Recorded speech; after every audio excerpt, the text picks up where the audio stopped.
ini dibuat untuk menyelesaikan salah satu tugas dalam mata kuliah Koperasi dan UKM dengan dosen pengampu Bapak Budi Prabowo SEMM CHRA CT CHT. Kami dari kelompok 1 terdiri dari 5 anggota kelompok yang masing-masing bekerja sama dalam memenuhi tugas dengan judul materi sejarah koperasi. Sebelum kami masuk ke pembahasan lebih lanjut, izinkanlah kami memperkenalkan diri terlebih dahulu. Yang pertama ada Adi Aksa Putra dengan NIM 2310101571. Selanjutnya ada Denisa Adelia Utami dengan NIM 2310101526. Selanjutnya ada Harsandi Aksa dengan NIM 2310101577. Selanjutnya ada Muhammad Dimas Prayoga dengan NIM 2310101564.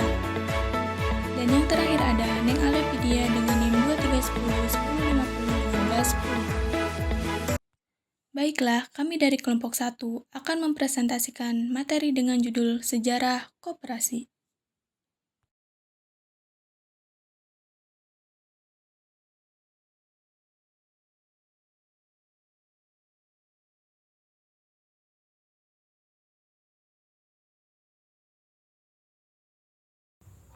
Nah, setelah tadi kita kenalan sama kelompok anggota kami, sekarang kita akan mengajak kalian buat ngelihat lebih jauh tentang topik utama dalam video ini.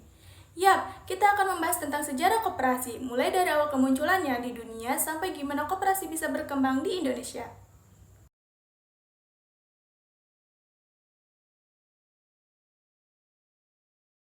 Halo teman-teman, langsung saja kita masuk ke pembahasan pertama, yaitu pengertian koperasi.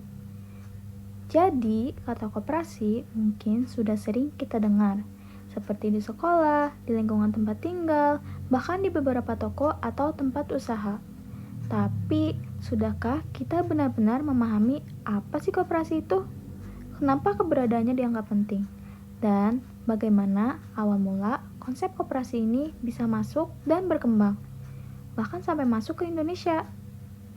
Nah, di sini kita akan bahas.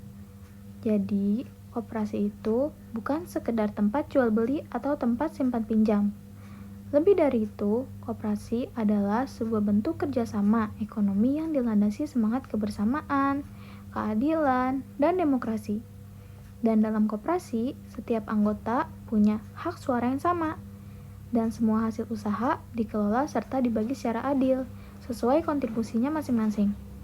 Dan tujuannya bukan semata mencari keuntungan, melainkan menciptakan kesejahteraan bersama. Dan koperasi juga mengajarkan nilai transparansi dan tanggung jawab. Ini menjadikannya sebagai salah satu contoh nyata dari semangat gotong royong di dalam kehidupan ekonomi bermasyarakat.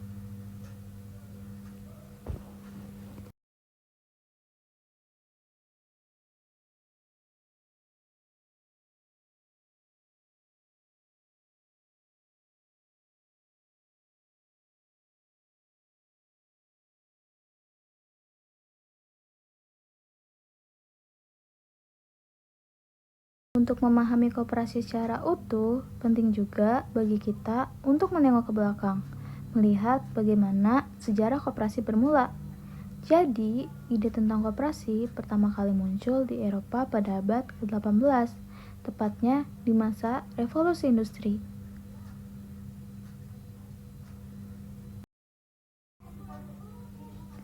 Jadi, saat itu kondisi sosial ekonomi masyarakat sedang tidak seimbang. Para buruh, petani, dan pekerja kecil hidup dalam tekanan dan kemiskinan, sementara pemilik modal menikmati keuntungan besar. Dan dari kesenjangan ini memunculkan keresahan sekaligus dorongan untuk menciptakan sistem ekonomi yang lebih adil.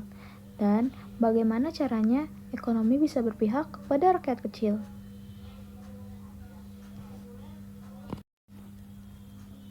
Dan dari sini beberapa tokoh mulai mengemukakan gagasan baru. Salah satunya adalah Robert Owen. Ia adalah seorang pengusaha asal Skotlandia yang dikenal sebagai pelopor koperasi modern. Nah, Owen di sini percaya bahwa kesejahteraan pekerja bisa meningkat jika mereka diberi akses terhadap pendidikan, tempat tinggal yang layak, dan sistem kerja yang manusiawi. Nah, selain Owen juga ada tokoh seperti Charles Fourier dan Louis Blanche. Mereka dari Prancis, yang sama-sama memperjuangkan sistem ekonomi berbasis solidaritas, keadilan sosial, dan kerjasama.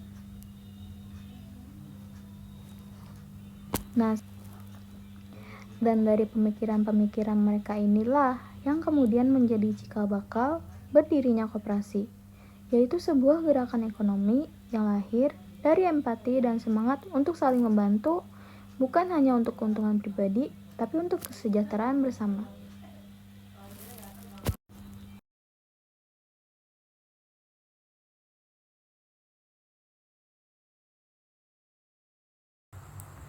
Rochdale Pioneers Koperasi Modern Pertama 1844. Terus pada tahun 1844 di kota Rochdale, Inggris, sekelompok buruh yang berjumlah 28 orang akhirnya membentuk koperasi modern pertama bernama Rochdale Society of Equitable Pioneers. Koperasi ini dipimpin oleh Carlos Howard dan mereka bareng-bareng buka toko kecil untuk menjual kebutuhan pokok. Uniknya, toko ini dijalankan dengan prinsip-prinsip baru yang sangat adil dan transparan. Mereka menetapkan bahwa semua anggota punya hak suara yang sama, hasil usaha dibagi rata, dan laporan keuangan dibuka untuk semua. Prinsip inilah yang sampai sekarang dikenal sebagai prinsip koperasi moderasi.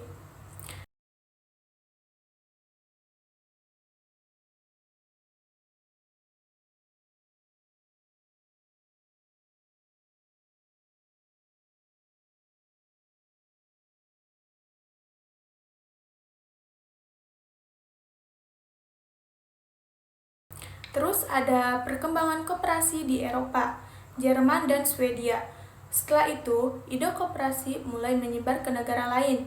Di Jerman, pada tahun 1849, muncul dua tokoh penting, F.W. Raiffeisen yang membantu para petani melalui koperasi simpan pinjam, dan School Delitzsch yang mendirikan koperasi untuk pengrajin dan pedagang kota.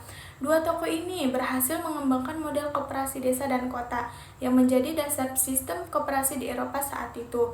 Lalu masuk ke awal tahun 1900-an, koperasi ini di Swedia juga tumbuh sangat pesat. Seorang tokoh bernama Albin Johansson, pemimpin koperasi konsumen di sana yang awalnya dibentuk untuk melawan monopoli perdagangan besar. Dalam waktu singkat, koperasi ini berkembang jadi ratusan koperasi dengan ribuan cabang dan jadi contoh sukses gerakan koperasi di Eropa Utara. Selanjutnya koperasi di Asia, Jepang dan penyebarannya ke Indonesia. Gak cuma itu aja, koperasi juga mulai dikenal di wilayah Asia. Di Jepang sekitar tahun 1900, pemerintah membentuk koperasi pertanian yang sangat membantu kehidupan petani. Koperasi ini juga terbukti tahan banting saat krisis ekonomi global tahun 1930-an. Karena keberhasilannya, model koperasi dari Jepang ini lalu menyebar ke berbagai negara Asia lainnya, termasuk ke Indonesia, yang saat itu masih dalam masa kolonial. Selanjutnya, koperasi di Indonesia. Awal mula dan tokoh penting. Setelah koperasi berkembang pesat di berbagai belahan dunia, ide dan semangat koperasi akhirnya mulai masuk ke Indonesia, yang pada saat itu masih berada di bawah penjajahan Belanda. Pada tahun 1896, seorang tokoh lokal bernama Raden Arya Wiratmaja, yang saat itu menjabat sebagai Pati di Purwokerto, mendirikan lembaga keuangan mirip koperasi. Tujuan utamanya adalah untuk membantu para pegawai negeri agar terhindar dari jeratan lintah darat atau rentenir yang sangat merugikan rakyat kecil. Langkah ini jadi salah satu titik awal penting dalam sejarah koperasi di Indonesia. Lalu pada tahun 1908, Organisasi Pergerakan Nasional pertama Indonesia, yaitu Budi Utomo, juga mulai mendorong pentingnya semangat kerja sama ekonomi rakyat melalui koperasi. Gagasan ini kemudian dilanjutkan oleh tokoh-tokoh lain seperti Dr. Sutomo, dan bahkan masuk dalam agenda organisasi seperti Serikat Dagang Islam atau SDI pada tahun 1913, serta Partai Nasional Indonesia atau PNI yang berdiri tahun 1929. Selanjutnya, hambatan koperasi di masa kolonial dan penjajahan Jepang. Walaupun ide koperasi makin dikenal, sayangnya pemerintah kolonial Belanda belum benar-benar mendukung perkembangan koperasi yang berpihak pada rakyat. Pada tahun 1915, Belanda mengeluarkan aturan tentang koperasi yang dikenal sebagai Corporate Ordo 90 dan direvisi lagi pada tahun 1927. Tapi aturan-aturan ini justru lebih menguntungkan ke pihak kolonial dan menghambat koperasi rakyat untuk tumbuh secara mandiri. Memasuki masa penjajahan Jepang pada tahun 1942, koperasi sempat dibentuk dengan nama Kumiai. Awalnya, koperasi ini terlihat seperti mendukung rakyat, tapi lama-lama fungsi berubah menjadi alat kontrol dan eksploitasi. Jadi, walaupun nama koperasi tetap ada, nilai-nilai aslinya nggak dijalankan dengan benar. Selanjutnya, masa pasca kemerdekaan dan Kongres Koperasi pertama tahun 1947. Nah, titik baliknya baru benar-benar muncul setelah Indonesia merdeka. Pada tanggal 12 Juli 1947, diselenggarakan Kongres Koperasi Indonesia pertama di kota Tasikmalaya. Dan dalam kongres ini, koperasi secara resmi ditetapkan sebagai bagian penting dari pembangunan ekonomi nasional. Dan sampai sekarang, tanggal tersebut diperingati sebagai Hari Koperasi Indonesia. Selanjutnya ada Dr. Andes Muhammad Hatta atau Bapak Koperasi Indonesia. Dalam perjalanan sejarah koperasi di Indonesia, ada satu tokoh yang sangat penting dan punya peran luar biasa besar. Beliau adalah Dr. Andes Muhammad Hatta yang sebagai Bapak Koperasi Indonesia.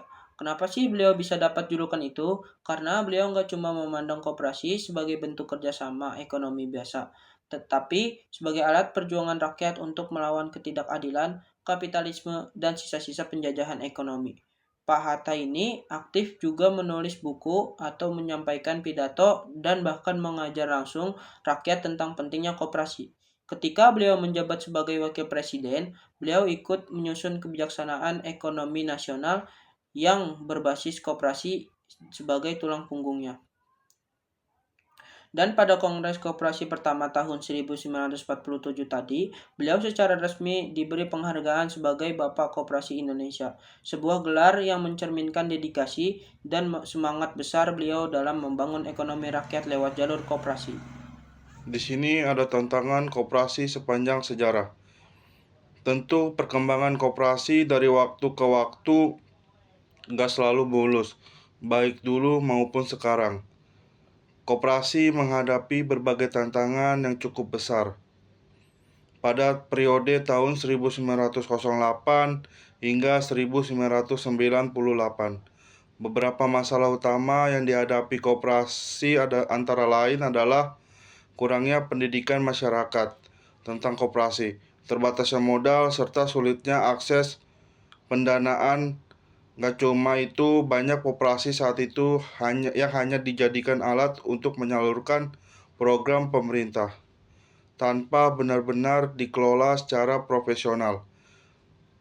Pengelolaan koperasi juga masih minim transparansi dan belum berbasis pada prinsip manajemen modern. Sementara itu, pada periode setelah reformasi mulai dari tahun 1999 sampai sekarang, masalahnya berubah bentuk. Kini koperasi harus bersaing dengan sistem usaha modern dan korporasi besar. Minat generasi muda terhadap koperasi pun cenderung rendah. Dan banyak koperasi yang tidak aktif, bahkan fiktif.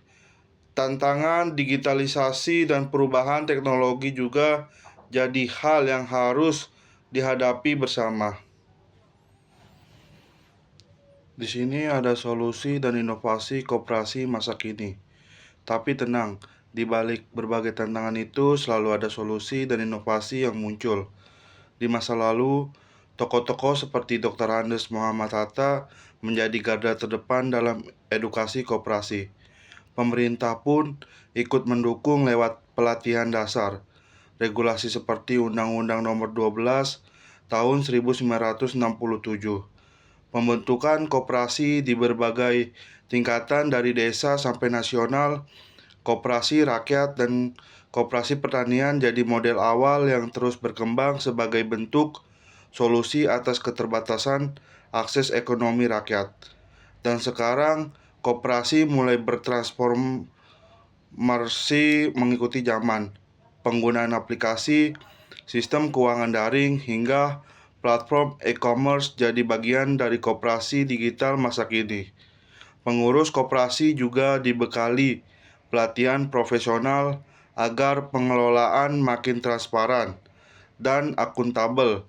Lebih dari itu, edukasi koperasi mulai masuk ke sekolah, kampus, dan komunitas digital supaya anak muda juga bisa lebih kenal